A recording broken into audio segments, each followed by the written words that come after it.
ఇప్పుడు ఈ ప్యానల్స్ ని చేయించారు కదా, ఇవి కేవలం డిజైన్ల కోసమేనా? ఇందులో కూడా చరిత్ర ఉందా? అది ఇప్పుడు ఇలా 2 టైప్స్ ఉంటాయి. లోన వైపు వచ్చేసి మనకేం కనపడుతుంది అంటే చరిత్ర, సంస్కృతి, దైవాలు. బయట వైపు వచ్చేటప్పుడు ఖాళీ ఎందుకు ఉంచాలని ఇండిజినస్ నాలెడ్జ్ అని తీసుకున్నాం. ఇప్పుడు ఎగ్జాంపుల్ ఇది మేడారం. మేడారం అనేది ఒక కోయ గ్రామం. మనం ఒక 200-300 సంవత్సరాల ముందు మనం మాట్లాడుకున్నప్పుడు నీకు ఇక్కడ చెట్లు, గుట్టలు, చెట్లు, అడవి, ఇగో ఇక్కడ గుడిసెలు మా వాళ్ళవి. ఇది జంపన వాగు. వాగు ఇట్లా వస్తుంది, ఈ చెట్లు ఇది. అయితే ఈ గూడెములు ఉన్నోళ్ళు కాలాన్ని అంచనా వేయాలి. రాత్రి అయింది అనుకో, ఇప్పుడు నిండు పున్నమి, నెలవంక. పున్నమికును నెలవంకకు మధ్య రోజులు 14 నుంచి 15 రోజులు, అంతే కదా. ఇప్పుడు ఇది వచ్చినప్పుడు నెలవంక, ఇది వచ్చినప్పుడు పున్నమి అనేది కామన్. దీంట్లో చుక్కలు ఇప్పుడు ఈ 4 ఉన్నాయి. పట్టెమంచం చుక్క అంటారు.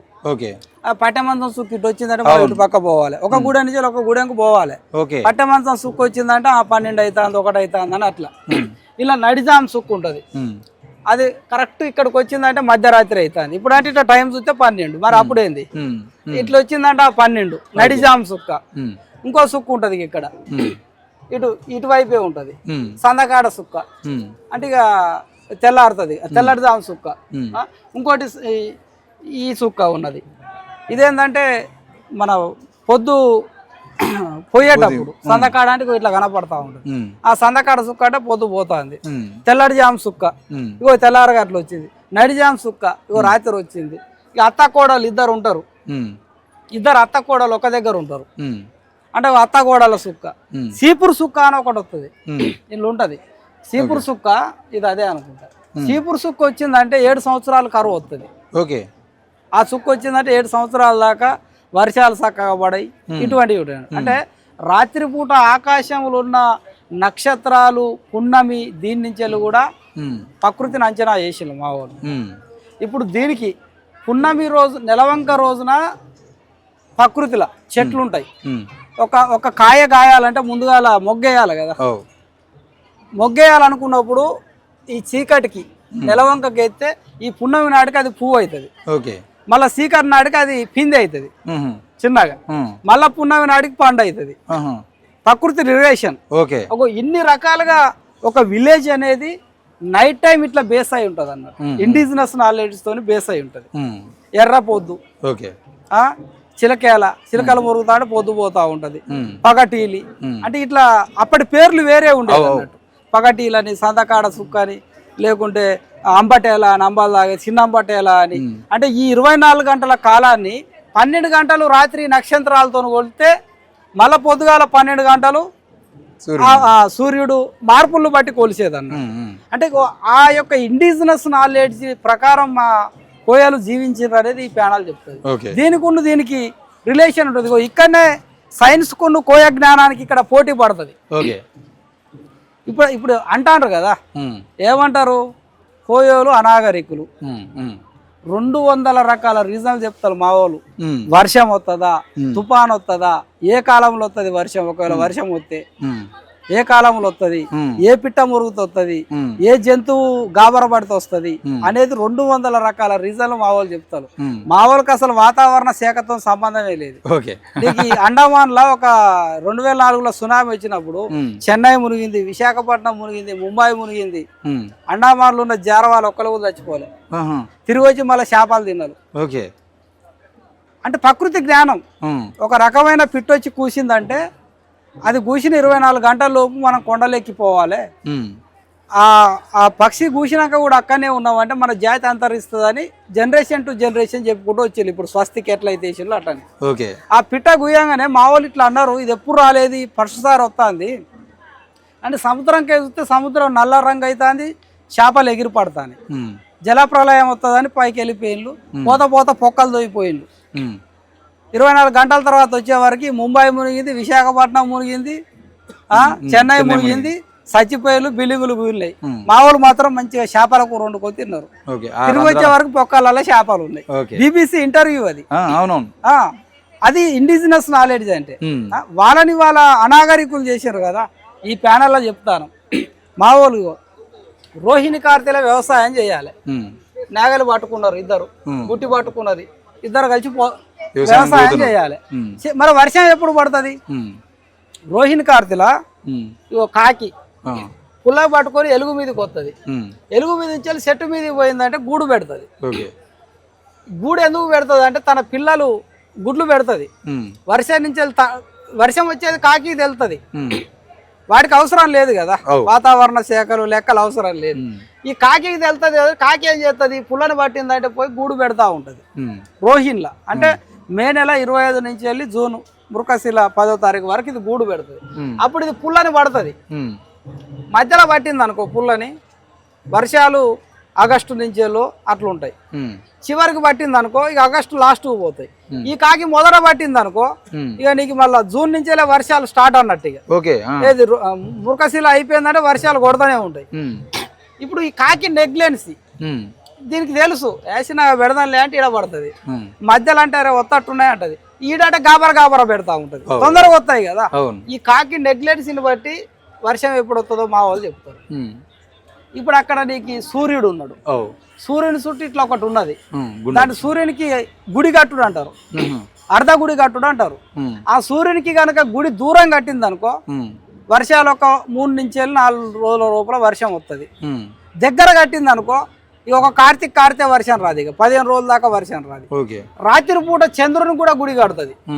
దగ్గర కట్టింది అనుకో ఒక పొర కడుతుంది, ఇట్లా మీరు గమనించుంది. తర్వాత దూరం కట్టింది అనుకో వర్షం ఒక 3 నుంచి 4 రోజుల లోపల, వారం రోజుల లోపల వస్తుంది. అవి ఆ చంద్రుడిని చూసి, సూర్యుడిని చూసి, ఆ నెలవంక మార్పులను చూసి ఇక్కడ పుల్లకోళ్ళు పుల్లలు పట్టుకొని పోతానాయి, తూర్పుకు పోతానాయి. ఆ పుల్లకోడి పడమర నుంచి తూర్పుకి రాత్రిపూట పుల్ల నోట్లో పట్టుకొని పోతా ఉంటది. పోతారా గన్లు దీనిలో అంటారు, అంటే వర్షాలు పడతాయి అన్నట్టు. అదే పుల్లకోడి తూర్పు నుంచి పడవకపోతే గన్లే వర్షాలు పడాయని అర్థం. అంటే పుల్లకోడికి తెలుసు వర్షం ఎప్పుడు వస్తుంది అనేది. అగో అట్లా ఆ సింబల్ వేసినాం ఇక్కడ. ఇగో ఇక్కడ జంతువులు కూడా కొండ గృహాలు ఉన్నాయి, అవి ఎప్పుడో తెలుసు. 5 అడవై వర్షంలో జంతువులు, వాటికి వర్షం వచ్చేది వీటికి తెలుస్తుంది, ఎప్పుడో పోయిందంటే గృహాలు పడతాయి. ఇక్కడ మా వాళ్ళు ఇప్ప పూలని కుండలేసి ఇదే మేడారం గద్దెల మీద కూడా భూమి పండుగ రోజున రోహిణి కార్తెల ఇప్ప పువ్వులు వేసి పువ్వు మునుగుతే వర్షం లేదు, తేలితే వర్షం ఉన్నదని ఇట్లా కాలాన్ని అంచనా వేస్తారు. అట్లా 2 పూలు తీసుకొని ఇప్పుడు 15 రోజులు ఒక కార్తీ, 2 పూలు అంటే 2 పాదాలు, 7 రోజులకు 2 పాదాలు. రెండింటిని అయితే 2 తేలినాయి అనుకో వర్షం ఉన్నది, మునిగింది అనుకో వర్షం లేదు. ఒకటి మునిగి ఒకటి లేకుండా ఒక పాదంలో వర్షం ఉన్నది, ఒక పాదంలో వర్షం లేదు. ఇట్లా 12 కార్తెలకు 24 పూలను వేసి ఏ కార్తెలో ఎప్పుడు వర్షం వస్తుందో మా వాళ్ళు ఎప్పుడో డిసైడ్ అవుతారు. ఇక వాతావరణ శాఖతో సంబంధం లేదు, ఇక నీకు రోహిణిలోనే డిసైడ్ అవుతారు ఏది వర్షం ఏ కార్తెలో పడుతుంది అనేది. ఇక ఇది ఈ కుండలలో ఇప్ప పూలేసి ఇది చేసే విధానం. ఇగో ఇక్కడికి వచ్చినాక ఒక దశకు వచ్చినాక వర్షాలు పడకుండా ఇబ్బంది పడతా ఉంటారు రైతులు. ఆ టైంలో అడవికి పోయినప్పుడు ఈ పశువులు అడవికి పోతాయి. ఈ పుట్ట ఉంటది కదా, ఈ పుట్టని ఈ ఎడ్లు నెగలు కట్టే ఎడ్లు డిస్టర్బ్ చేస్తూ ఉంటాయి. ఎందుకంటే ఈ పుట్టకి వాటర్ లెవెల్స్ ఆల్రెడీ వచ్చి ఉంటాయి వర్షం వస్తుందని, దానికి తడి ఉంటది కాబట్టి. ఇగో పుత్త అంటే ఇక్కడ ఉన్నదాన్ని కూడా పుత్త అంటారు, ఆ ఎద్దుకున్నదాన్ని. ఈ ఎద్దుకున్న ఈ నుదిటికున్న ఈ పుట్టకి సంబంధం ఉంటది. అది అప్పుడు ఈ పుట్టని డిస్టర్బ్ చేసి వచ్చిన తడికి దీన్ని ఆనిస్తుంది అన్నట్టు. అప్పుడు అరే ఇంకో 2-3 రోజుల వర్షాలు వస్తాయి అట్లా. ఇగో ఇక్కడికి వచ్చిన తర్వాత రోహిణి దీన్ని ఏమంటారు అంటే మన కోకిల, అది బ్లాక్ కలర్ ఉండి ఎండాకాలం వెళ్ళదు, ఎండకి ఎక్కడో దాగబడుతుంది కొండ గృహాల. ఇక ఇది వెళ్ళిందంటే ఇక వర్షాలు వస్తాయి దీని వెనక అన్నట్టు.